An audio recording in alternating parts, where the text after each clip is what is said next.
You can't come with just you and your brother. Because if it's just you and your brother, well, you will come and it's going to be -1. Situations happen.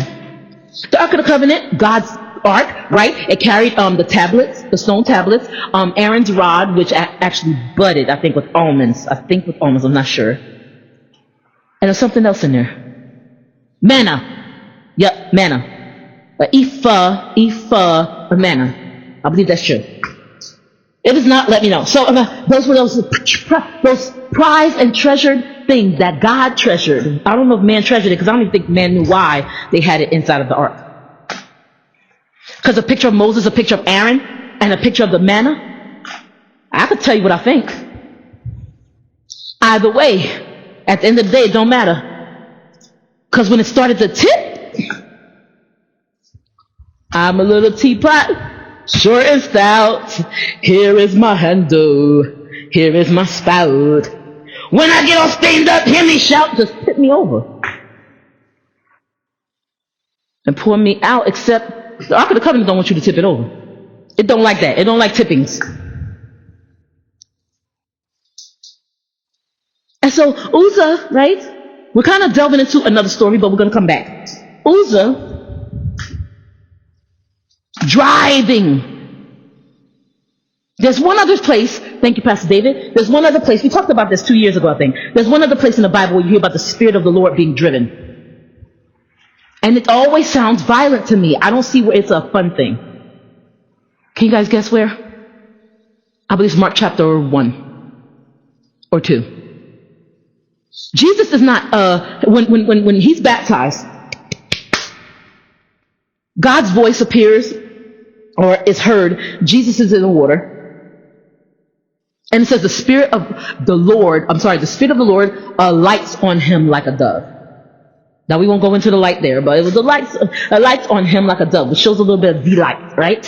Like a dove. God says, this is my beloved son in whom I am well pleased, right? And then very quickly, that very sweet little dove took Jesus and drove him into the wilderness to be tempted of the devil. To be tempted, drove him there. It wasn't like, okay, and I mean, get in the car and drive you like in a Mercedes. Where we going? We're going to drive there, right? A lot of people pick up driving, right, as something fun, right? But in the Bible, in that scripture, it sounds like, right, he was taken and forcefully pushed, just like Uzzah forcefully pushed the Ark of the Covenant, right? With those 3 items in it, right? I don't think anything, right, that houses Jesus' body, right? Because you know about Judah. The Bible doesn't say it, but you know Judah did the same thing. He drove Jesus, right, to his crucifixion, drove it into happening. He set up things and put things in order, right? So just like Jesus was driven into the wilderness, that shows me, Jesus didn't want to go. In his man side, in his natural side, he did not want to go. But he was driven.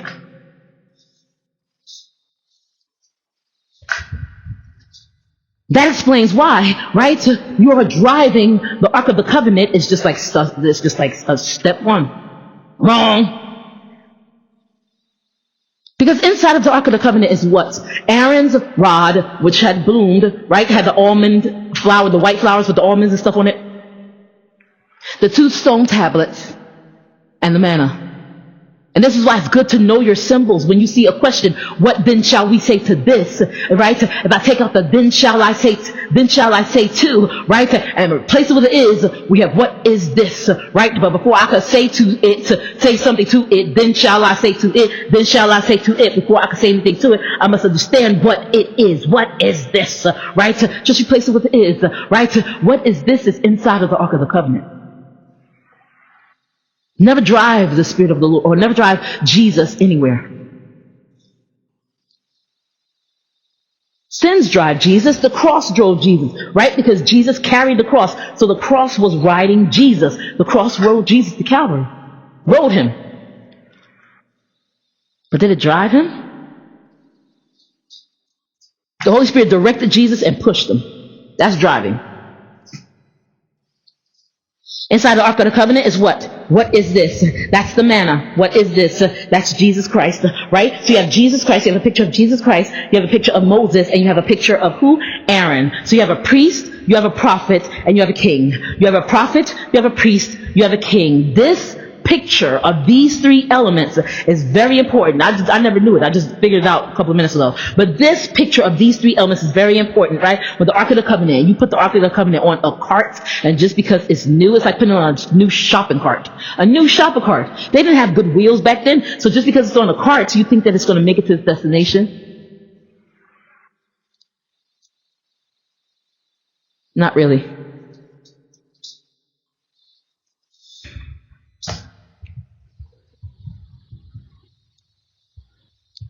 But David got mad at God for a little while, right?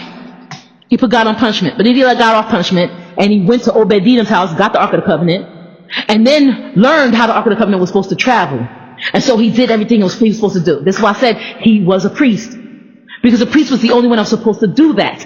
David would not be able to do that if he was not a priest. And don't say kings could go and touch the Ark of the Covenant when they want to. No, they could not. Because there were certain things that the kings were not allowed to do, that priests were allowed to do. We already know David was a prophet, but David was a priest. David went and got the Ark of the Covenant and praised God on the way back while he was bringing it back to Judah. Every 10 steps, he put his shout in. Every 10 steps, he put his shout in. He behaved as a priest as he was carrying the Ark of the Covenant back from Obed-Edom's house.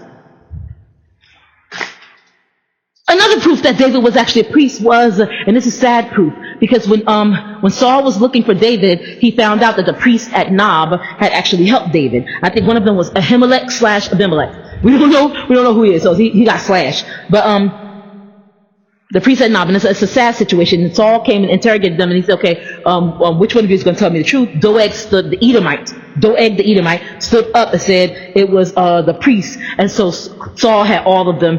Saul had Doeg kill all the priests. Kill the priests. Unbelievable. But David was a priest. Absalom was happy when Joab said, "Hey, you can come back, but he does not want to see you, and you cannot present yourself to him. He has not forgiven you completely yet." What does that mean?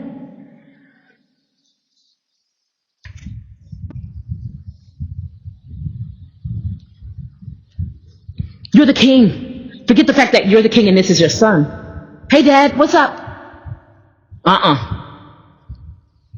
I want you back. I want you in the palace. I want you back. I want you in the kingdom, but you cannot come in the palace and you cannot come see me.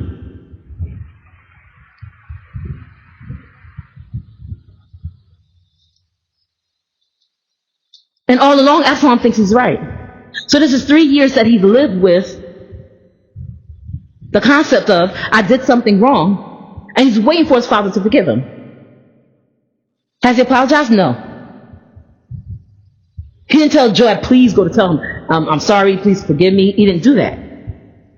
Because David might have understood Psalm 51 again. "Created me a clean heart and renew a right spirit in me, O God." He might have understood Psalm 151 again. He might have been reminded with Absalom's confession, but there was no confession made. So truth be told, I told Christina, I said, I know you do this thing with forgiveness, but people apologize and people say, "I forgive you," but I don't think that they actually forgive. I don't think that there can be forgiveness without a confession. Apologizing is one thing. A confession is something completely different. I apologize for what I did. Confession means you open up and you tell them, right? And confession also means you say what God says about the situation.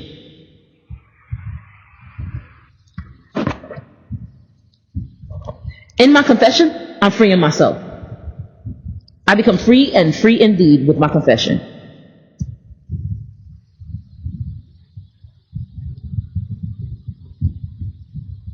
But the other problem I have with David is that he's sending a cousin. If I got an issue with you or you have an issue with me, please don't send a representative.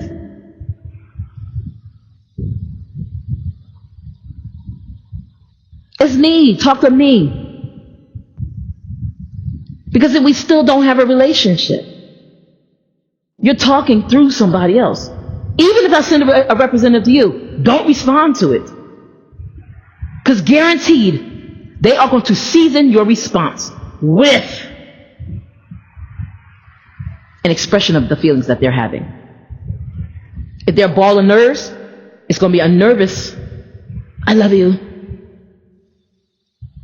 If they're angry, it's going to be angry, I love you. If they're happy, it's going to be a happy, I love you. See?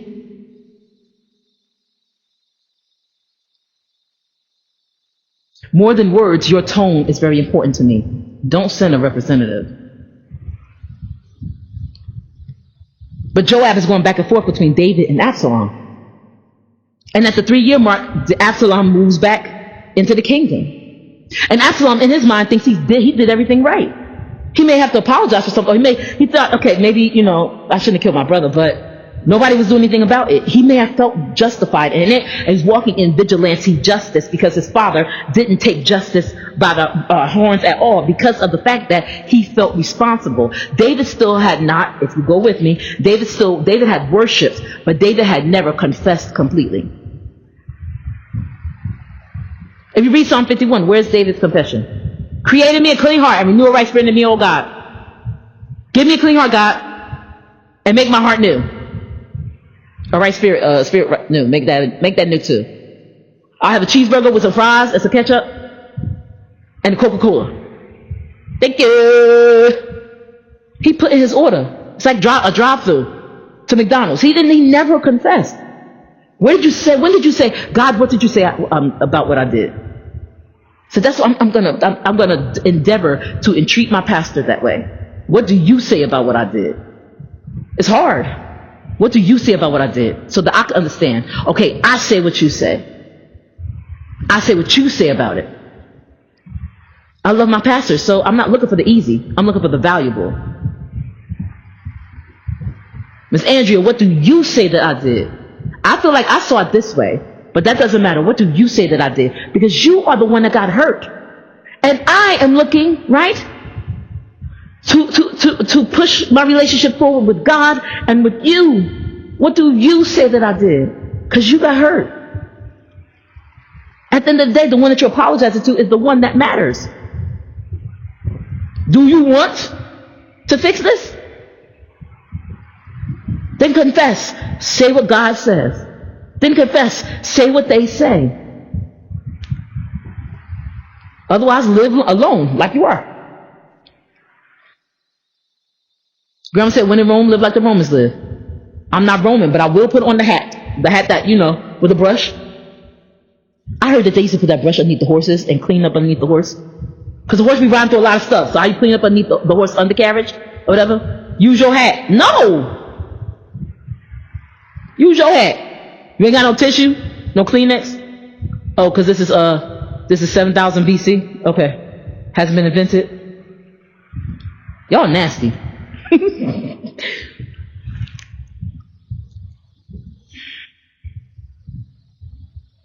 But this is 3 years that Absalom still does not know what he did. That's the one thing that drives me crazy. Not knowing completely what you did wrong. How can you apologize? I still remember seeing my pastor's face. I still remember. I never ever want to ever do anything wrong again. If you got not apologize but pre-apologize, and then when you talk to them, confess, like meet them with a confession.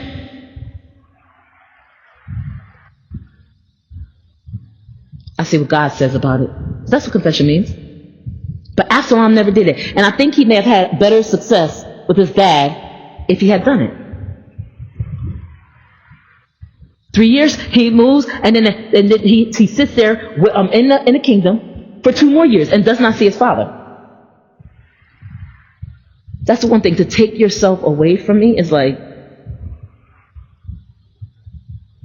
his dad took himself away from him. His dad started off by communicating through the cousin, and then his dad took himself away from him. You're here, and you know that I'm right there, but you cannot talk to me. But I still want you here. But you can't talk to me. I don't think that was right. One day Absalom gets up and he sends for Joab. The story does not make it clear completely why he sent for Joab. They give you a hint, and I'll tell you how they did it. He called for Joab, and Joab refused to come. He sent the servant for Joab again, and Joab still refused to come. Absalom said, okay. Joab got a barley field next to mine. Set fire to it. And so a servant set fire to Joab's field. This is why you know everything that you do has a repercussion. Has a repercussion. Confess, not apologize. He set fire to Joab's field. He was very impulsive. I think Absalom was a little bipolar too. I think he's a little bipolar. Here comes Joab running, and this is his cousin. So here comes Joab running. I can't believe, right? So it's actually who it is, because it's Joab's it's David's nephew. So it's actually Absalom's first cousin, because it's Zeruiah's son. And Absalom is David's son. And Zeruiah and David were brother and sister. So this is actually Joab. Joab and Absalom are actually first cousins. That's important to know. Joab comes running, right?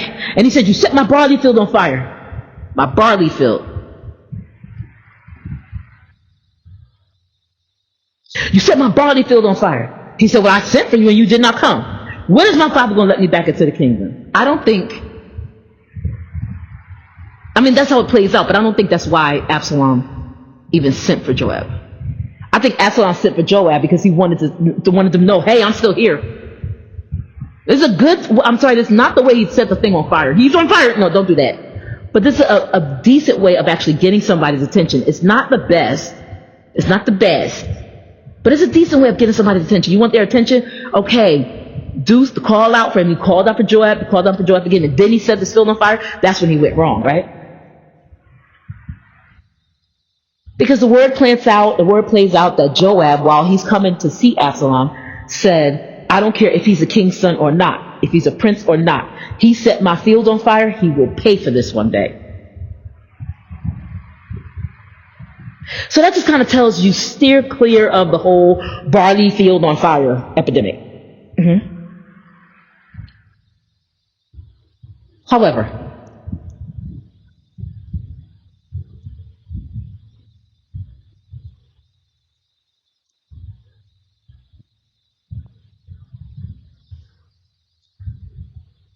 Absalom says, and he said, okay, when is my father going to let me back into the kingdom?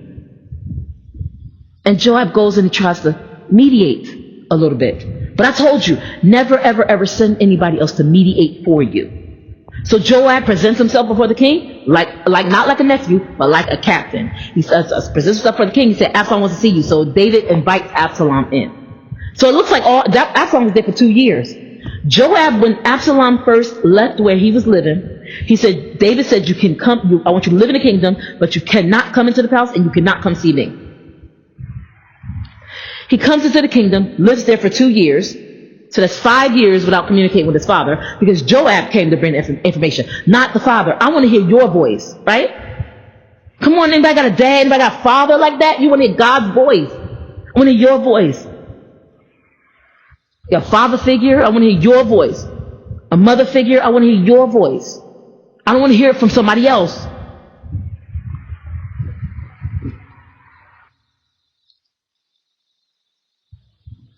Joab presented himself before the king like a captain of the guard and said, Absalom wants to come see you. David said, send them in.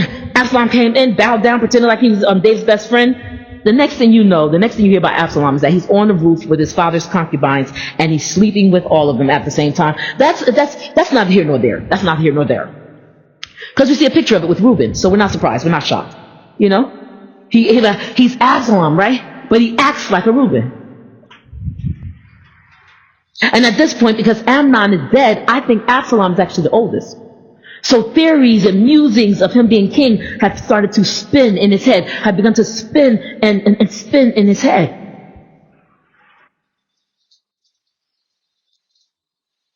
Musings. I'd be a great king. He started to tell people that, right? He went and stood in the court. Whenever it looks like somebody's your friend, I'm telling you, that thing that was on the wall last night is not anybody's friend. but its own. Don't even know how to be its own friend. Because what it kept telling people in the court, it went into the court to tell people that spirit is still amongst God people. And it went into the court to tell people, when the people that were complaining, David did not think, he did not put two and two together. This young man, right, just killed your oldest son, came in and confessed, and now he's outside handling complaints. No, you go in and handle the potatoes. You go talk to the potatoes, you handle potatoes, make sure you get all the eyeballs out of it. There's more like no eyeballs and no potatoes. Get rid of the eyeballs. That's so nasty. I don't like that, because potatoes should not have eyes. That's nasty. But anyway, that should have been his duty. He should have been on KP duty. You go help Abigail's. You go help Abigail's. You be in the kitchen. You want to get back in the kingdom? You want to be in good graces? You got to start at the bottom. You be in the kitchen. Get in there. Kitchen duty. Bye. But he outside talking to the people.